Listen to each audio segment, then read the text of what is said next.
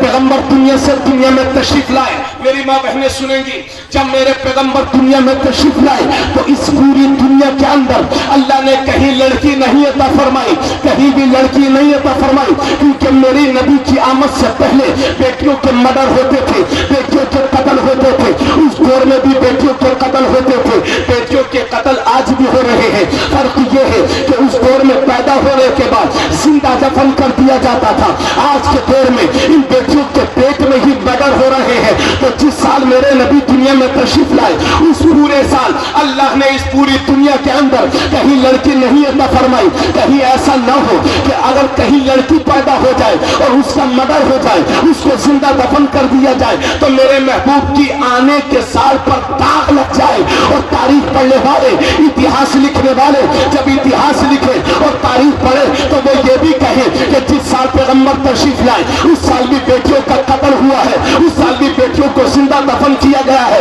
اللہ نے اس داغ سے بچانے کے لیے اس پوری دنیا کے اندر کہیں لڑکی نہیں عطا فرمائی، بلکہ پوری دنیا میں جہاں جہاں بچے پیدا ہونے تھے اللہ نے لڑکے ہی لڑکے عطا فرمائے۔ اور دوسری بات یہ ہے کہ جب لڑکی پیدا ہوتی ہے لوگ تب بھی خوش ہوتے ہیں، لیکن جب لڑکے پیدا ہوتے ہیں تو خوشیوں کا ٹھکانہ نہیں رہتا۔ تو اللہ نے اپنے محبوب کی آمد کے ساتھ ہر گھر میں جہاں جہاں بچے پیدا ہونے تھے لڑکے ہی لڑکے عطا فرمائے، تاکہ ہر گھر میں خوشی آ جائے، میرے محبوب کا قدم، میرے محبوب کے قدموں کی برکتیں سب کو مل جائے۔ سبحان اللہ۔ تو جس سال میرے پیغمبر تشریف لائے اس سال اس پوری دنیا کے اندر اللہ نے کہیں لڑکے نہیں عطا فرمائی، بلکہ پوری دنیا کے اندر لڑکے ہی لڑکے اللہ نے پیدا فرمائے۔ اور تو یہ بھی سن لو، جس رات شہر جیلان میں غوث اعظم تشریف لائے اس پوری رات میں کہیں لڑکی نہیں پیدا ہوئی، بلکہ جہاں جہاں بچے پیدا ہو رہے تھے اللہ نے لڑکے ہی لڑکے عطا فرمائے۔ اور ایک روایت تو میں نے یہ بھی پڑھی ہے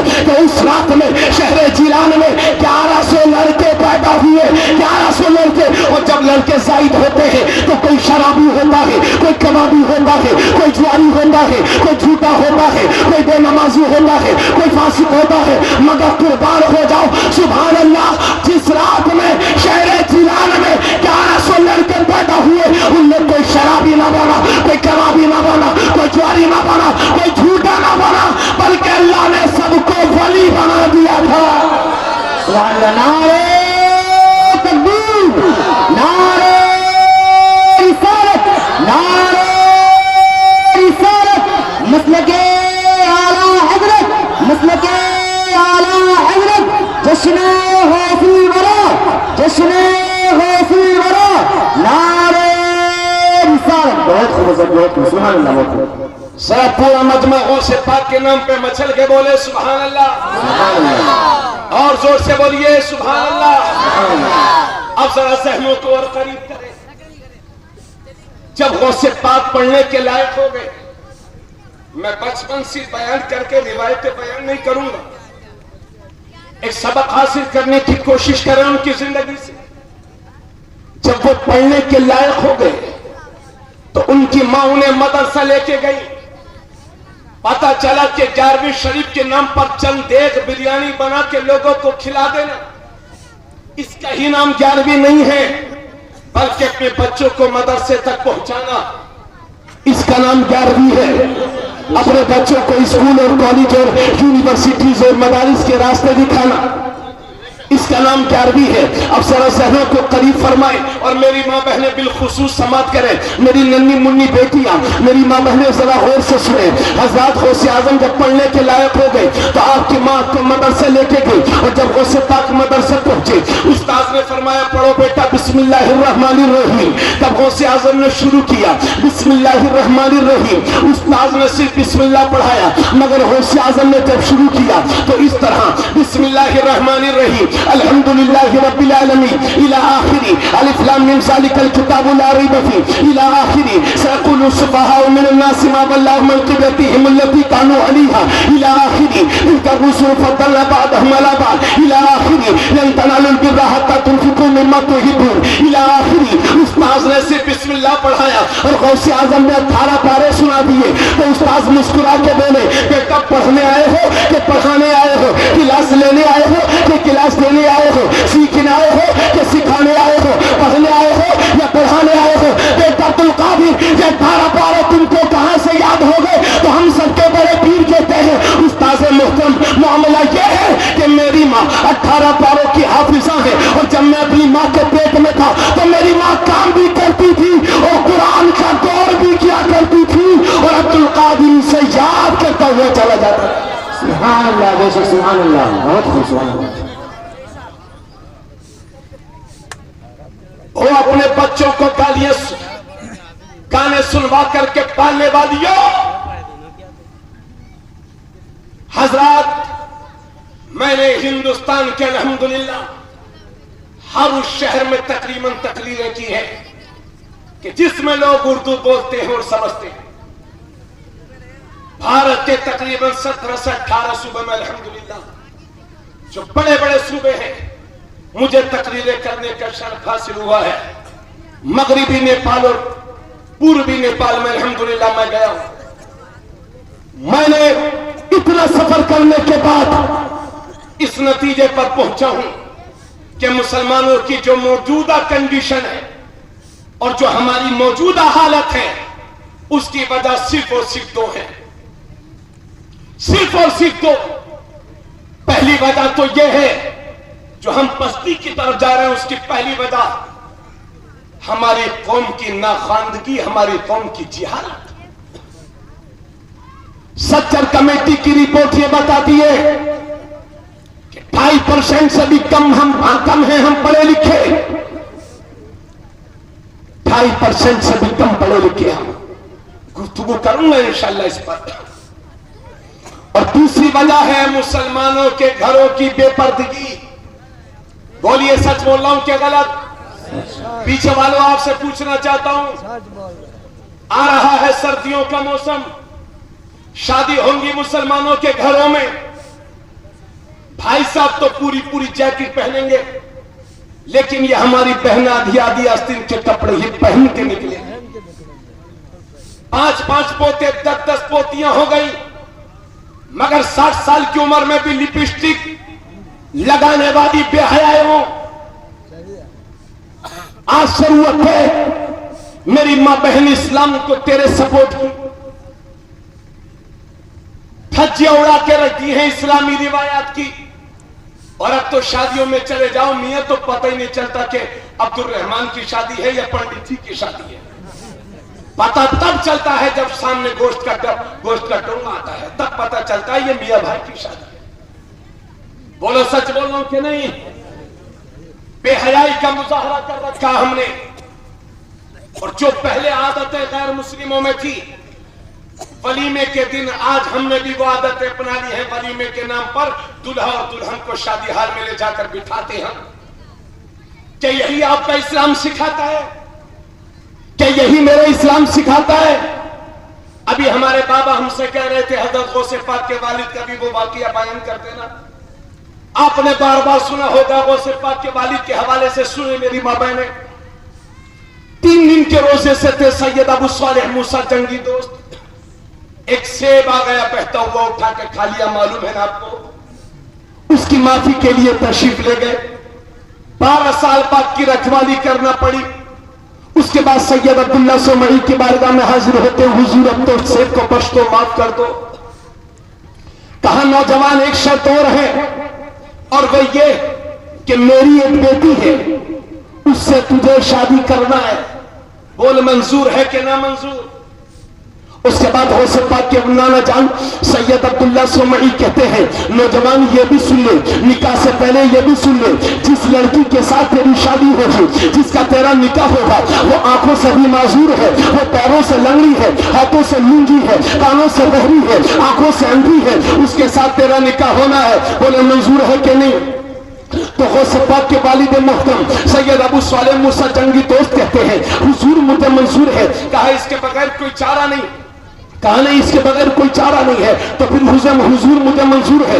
نکاح ہو گیا، شادی ہو گئی، اس شرط کے ساتھ ہوئی تھی کہ وہ اندھی ہے، وہ لڑکی، وہ نابینا ہے، وہ بہری ہے، وہ پیروں سے معذور ہے، وہ ہاتھوں سے معذور ہے۔ لیکن جب نکاح ہونے کے بعد سید ابو صالح موسیٰ جنگی دوست اپنے حجرے میں گئے، اپنے کمرے میں گئے، تو کیا دیکھتے ہیں؟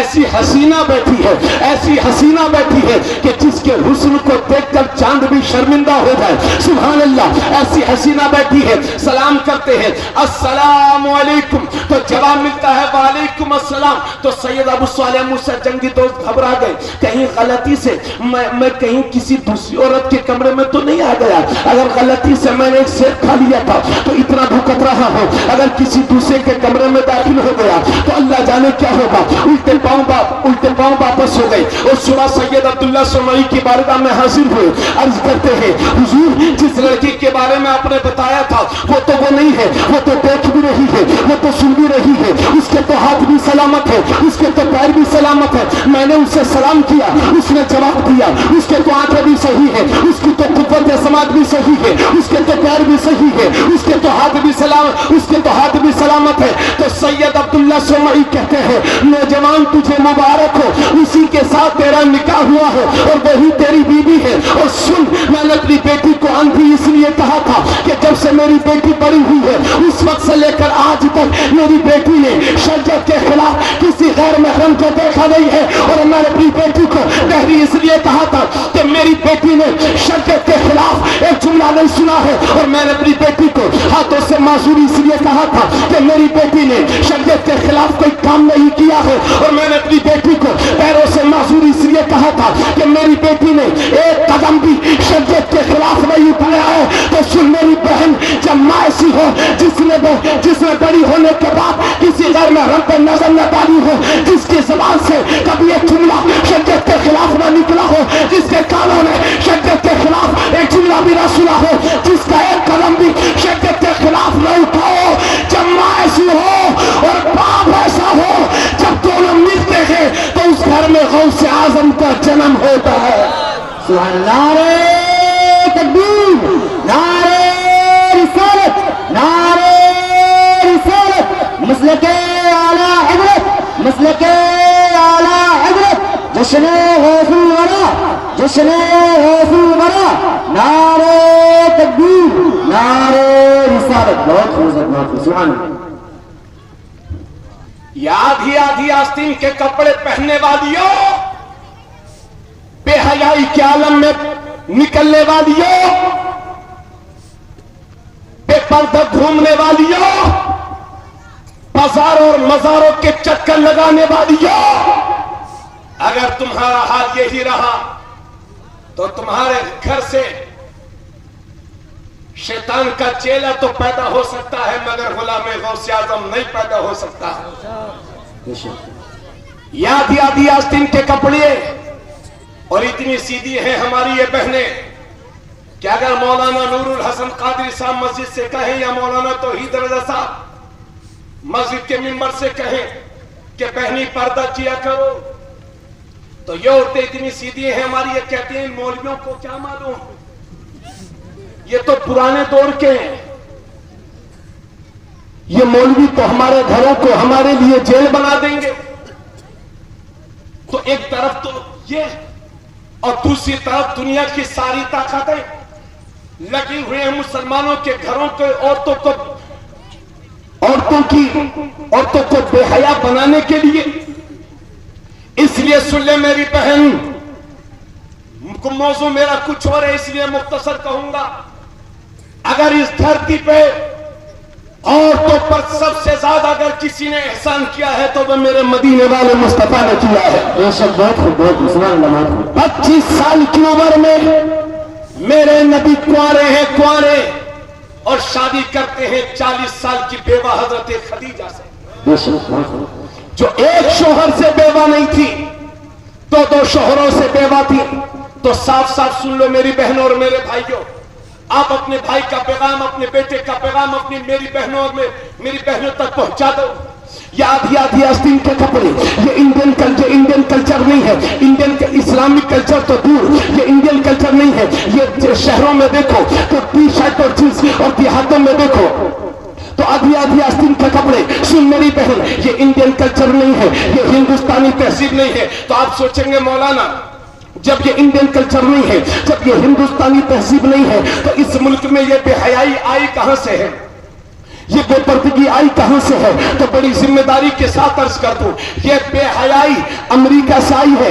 اپنے پرانے ہندوستان میں دیکھو، آج سے 50 سال پہلے آپ نے دیکھا ہوگا کہ ہر دھرم کے ماننے والے ہندوستان میں ان کے گھروں کی عورتیں پردہ کیا کرتی تھی. ہر دھرم کے ماننے والی عورتیں پردہ کیا کرتی تھی. تو سن میری بہن، یہ بے حیائی امریکہ سے آئی ہے، یہ بے پردگی امریکہ سے آئی ہے. یہی وجہ ہے کہ امریکہ کے کسی آفس میں جاؤ تو آپ سے آپ کا نام پوچھا جائے گا، ماں کا نام پوچھا جائے گا، اس کے بعد آپ سے سر نیم پوچھا جائے گا. کسی ذمہ دار کا نام ڈال دو، امریکہ میں باپ کا نام نہیں پوچھا جاتا. کیوں بھائی؟ کہ امریکہ والوں کے باپ نہیں ہے کیا وہ بنا باپ کے پیدا ہو گئے؟ جی نہیں، ایسا نہیں ہے. باپ تو ان کے ہیں، لیکن انہیں یہ معلوم بھی نہیں ہے کہ ہمارے باپ کتنے ہیں اور کون ہے اور کیا کیا نام ہے اور کیسے ہے. تو یہ بے حیائی وہیں سے آئی ہے، یہ بے پردگی وہیں سے آئی ہے. اس لیے سن میری بہن، جب تو بے پردہ نکلے گی، جب تو آدھی آستین کے کپڑے پہن کے نکلے گی، جب تو ٹی شرٹ اور جینس پہن کے نکلے گی، تو تجھے دیکھ کر کے اسلام کے دشمن خوش ہوں گے، تجھے دیکھ کر کے اسلام کے حاسد خوش ہوں گے. سن میری بہن، جب تو بے پردہ نکلے گی تو تجھے دیکھ کر کے روس والے خوش ہوں گے، جاپان والے خوش ہوں گے، کینیڈا والے خوش ہوں گے، آسٹریلیا والے خوش ہوں گے، انگلینڈ والے خوش ہوں گے، بیلجیم والے خوش ہوں گے، ہالینڈ والے خوش ہوں گے. سن میری بہن، جب تو بے پردہ نکلے گی تو تجھے دیکھ کر کے امریکہ والے خوش ہوں گے، اور پردے میں رہو گی تو مدینے والے خوش ہوں گے، بغداد والے خوش ہوں گے. سبحان اللہ، نعرہ تکبیر.